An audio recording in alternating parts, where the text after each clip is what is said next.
আজকে আমি একটা হট টপিক নিয়ে কথা বলবো ভাইয়া। আপনি আমাদের রেকমেন্ড করছেন যে যারা আমরা এইচএসসি 23 ব্যাচ, রাইট? আমরা ফার্স্ট টাইমে চান্স পাইনি, তো আপনি রেকমেন্ড করছেন সেকেন্ড টাইম দেন। এখন সেকেন্ড টাইম দিয়ে যদি আহ, আমরা প্রিপারেশন নিই বা ভার্সিটিতে চান্স পাই, তাহলে তারপর কি আমাদের চাকরির বয়স থাকবে? মানে যারা একটু অত্যাধিক চিন্তা ভাবনা করেন, প্রিকশাস টাইপের, পাকনা টাইপের, তাদের জন্য মোটামুটি আমাদের এই কথাটা হবে। সো এখানে একটা পুরো ইনফর্মাল বা নন ফর্মাল একটা ডিসকাশন, পুরোটা শুনেন। আমার 4 বছরের এক্সপিরিয়েন্সে আমি যেহেতু এখন চিটাগাং ভার্সিটিতে অধ্যয়নরত আছি, এখন ফোর্থ ইয়ারে পড়তেছি পলিটিক্যাল সায়েন্সে। সো আমার এক্সপিরিয়েন্স থেকে আমি আপনাদের সাথে কথাগুলো অ্যাকচুয়ালি শেয়ার করতে চাই, ওকে? প্রথমত আমি একটা ব্ল্যাঙ্ক পেজ নিলাম। আহ আপনার জন্মসাল বা এইজ নিয়ে আমরা একটু চিন্তা করি, ওকে?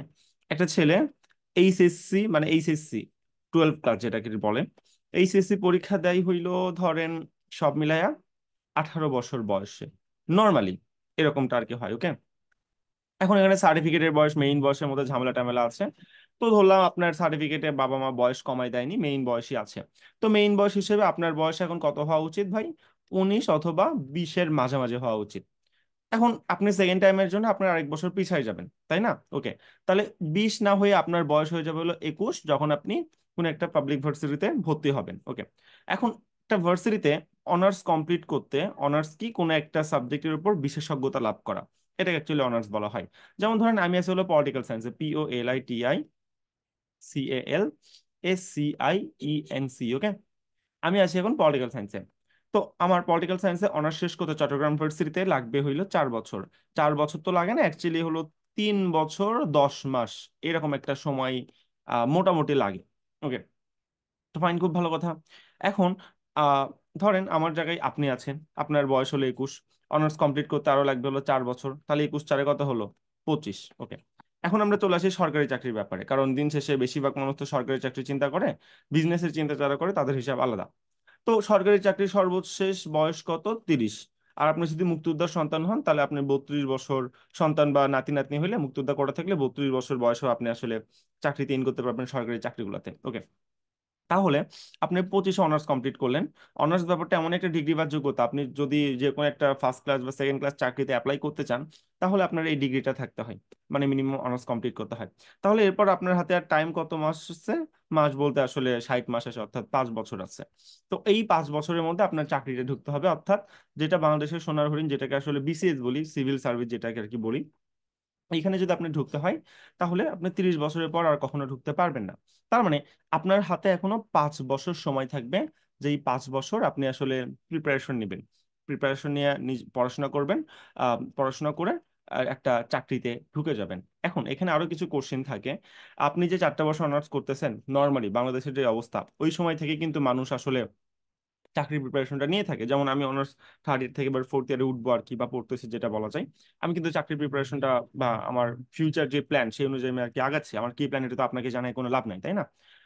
এই তো। সো আপনি একটু চিন্তা করেন, আপনার হাতে কয়টা বছর টাইম থাকতেছে? তারপরও 5টা বছর টাইম থাকতেছে।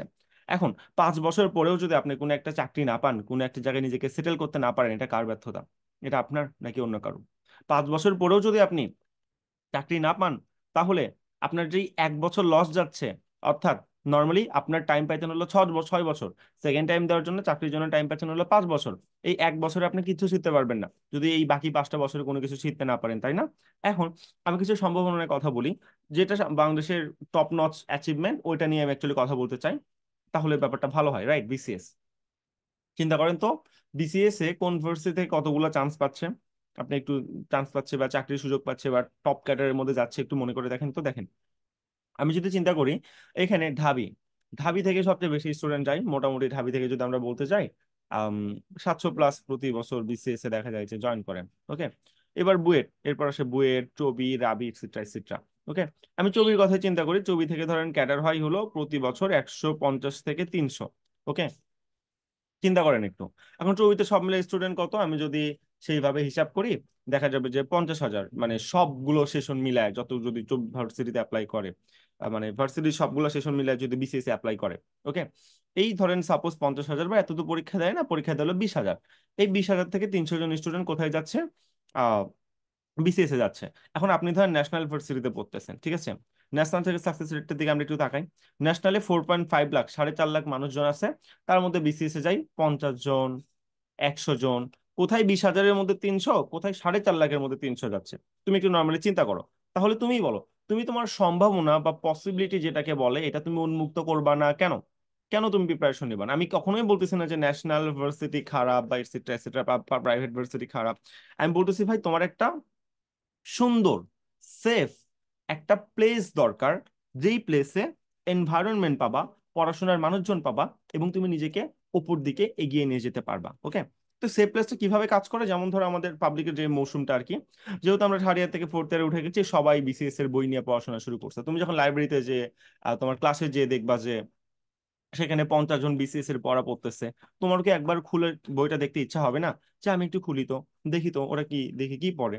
তারপর তোমারও কি ইচ্ছা হবে না, হ্যাঁ আমার বন্ধুরা ভালো জায়গায় যাবে, আমি ভালো জায়গায় না গেলে আমার তো তার মধ্যে মান সম্মান থাকবে না, আমি একটু পড়াশোনা করি। হ্যাঁ, কিন্তু যারা ন্যাশনাল ভার্সিটি পড়ে তাদের মেন্টালিটি কি জানো? ওই যে পাবলিক ভার্সিটি ওরা আছে, ওরাই তো বিসিএস এর সব সিট সিট করে ফেলাবে, আমরা কি ছিড়বো এখানে, কিচ্ছু পারবো না।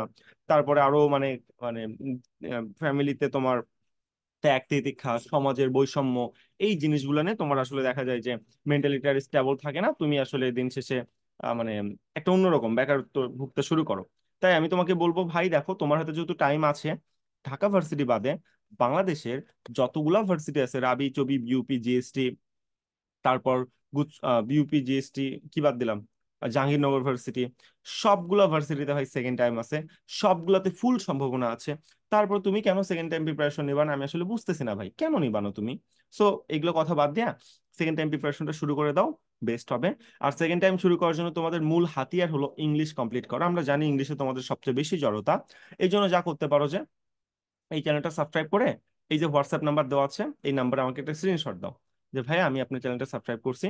আমি তোমাকে 10টা রেকর্ড ক্লাস দিব, প্রিমিয়াম ক্লাস, 10টা ক্লাসের স্লাইড দিব, 10টা ক্লাসের এমসিকিউ পিডিএফ দিব, এবং আমাদের ফ্রি ব্যাচের লিঙ্ক শেয়ার করবো, যেখানে পেইড ব্যাচের সবকিছু ফ্রিতে শেয়ার করা হয়।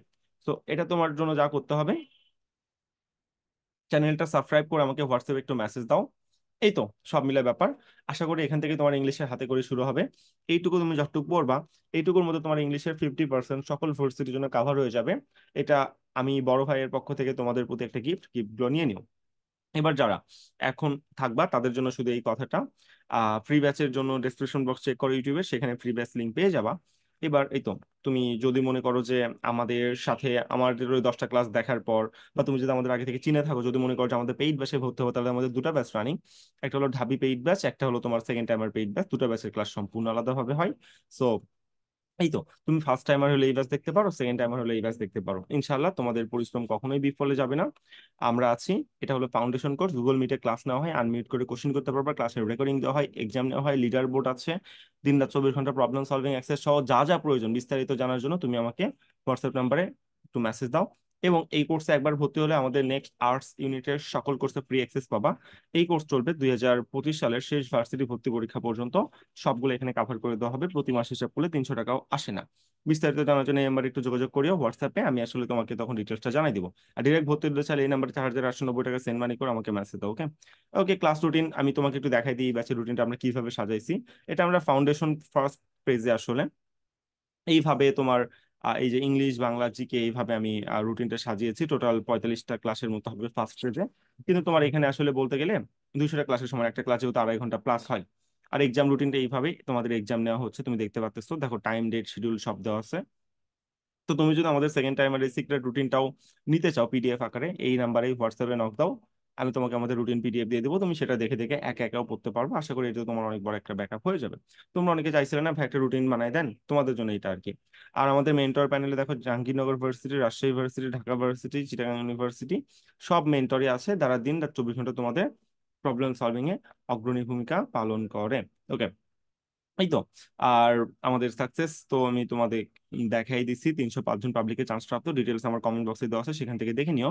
তোমাদের টাইম নষ্ট করার কোনো মানে হয় না বলে আমি মনে করি। দ্যাটস অল অ্যাবাউট যে সেকেন্ড টাইম চান্স পেয়ে চাকরির বয়স তোমার থাকবে, তোমার পড়াশোনা করতে হবে। So best best of luck. তুমি পড়াশোনা শুরু করে দাও, ইনশাল্লাহ তোমাদের ভালো কিছু হবে। আবির মাহমুদ ছিলাম উইলান অ্যাডমিশন কেয়ার থেকে। এত দূর এখানেই শেষ করতেছি। আসসালামু আলাইকুম, টাটা।